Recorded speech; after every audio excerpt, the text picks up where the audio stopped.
ফরিদপুরে পদ্মা নদীর দুর্গম বালুচরে বাদাম চাষ করে কৃষকদের সাফল্য।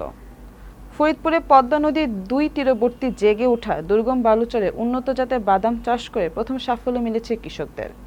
সেই সাথে চরাঞ্চলের কৃষকরা ঘুরে দাঁড়ানোর স্বপ্ন দেখছে এবং বাদামের বাম্পার ফলনে আশা করছে তারা। ফরিদপুর জেলা প্রতিনিধি নিরঞ্জন মিত্র নিরুর তথ্য ভিডিওচিত্রে বিস্তারিত। সরেজমিনে ঘুরতে গিয়ে দেখা যায় ফরিদপুর সদর উপজেলার ডিকরির চরের পদ্মা নদীর বুক জুড়ে দুই তীরে দুর্গম নতুন চরাঞ্চলে অসংখ্য বালুচরে চাষ হচ্ছে ৮ ও ৯ জাতের চীনা বাদাম। যেখানে এই চরে আগে ছিল শুধু কাশফুলের বাগান, সেখানে আজ বাদাম চাষ করে কৃষকরা নতুন সম্ভাবনা দেখছে। কৃষকদের সাথে কথা বলে জানা যায়, পদ্মার নতুন চরাঞ্চলে কৃষকদের সাফল্যের পিছনে রয়েছে বাংলাদেশ কৃষি গবেষণা ইনস্টিটিউটের ফরিদপুর গবেষণা বিভাগ।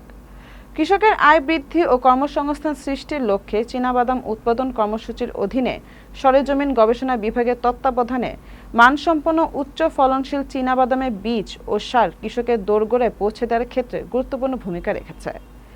বাড়ি চীনাবাদাম ৮ ও ৯ এবং পাশাপাশি ফসল হিসেবে তিল ৪ ও ৬ জাতের বীজ কৃষকদের মাঝে সরবরাহ করা হয়েছে। বাজারে ভালো চাহিদা থাকায় দিন দিন আগ্রহ বাড়ছে। প্রতি মন বাদাম ৪,৫০০ টাকা থেকে ৫,০০০ টাকা পর্যন্ত বাজার দরে বিক্রি হয়ে থাকে। বাদামে ব্যাপক সফল হয়েছে এবং এতে আমরা অনেক খুশি।